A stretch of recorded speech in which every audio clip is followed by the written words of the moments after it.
শাহ মুহিবুল্লাহ বাবরী দামাত বারাকাতুহুর লিখিত বক্তব্য পাঠ করে শোনাবেন হেফাজতে ইসলাম বাংলাদেশের সংগ্রামী যুগ্ম মহাসচিব জনাব হযরত মাওলানা আজিজুল হক ইসলামাবাদী।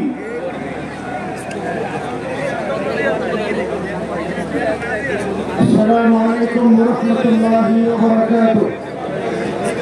الحمد لله رب العالمين والصلاة والسلام على خاتم الأنبياء والمرسلين وعلى آله وأصحابه أجمعين.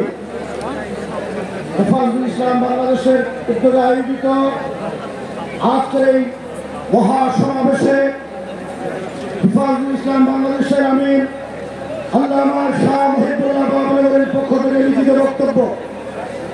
সম্মানিত হাজিরিন, আজকে হেফাজতুল ইসলামের এই মহাসমাবেশে দেশের বিভিন্ন জেলা থেকে কষ্ট করে উপস্থিত হয় আপনাদের সবাইকে জানাই আন্তরিক মোবারকবাদ। গত বছরের 5 আগস্ট ছাত্র জনতার গণঅভ্যুত্থানে জালিম ফ্যাসিস্ট হাসিনা পালিয়ে গেলে আমরা বিজয়ের স্বাদ লাভ করি এবং হারানো স্বাধীনতা ফিরে পাই, যা অর্জিত হয়েছে সহস্রাধিক প্রাণ ও অকল্পনীয় আত্মত্যাগের বিনিময়ে। স্বাধীনতা আল্লাহ পাকের দান। গত 15 বছর যা থেকে আমরা বঞ্চিত ছিলাম, তাই মহান আল্লাহ রাব্বুল আলামিনের দরবারে শুকরিয়া আদায় করছি, আলহামদুলিল্লাহ।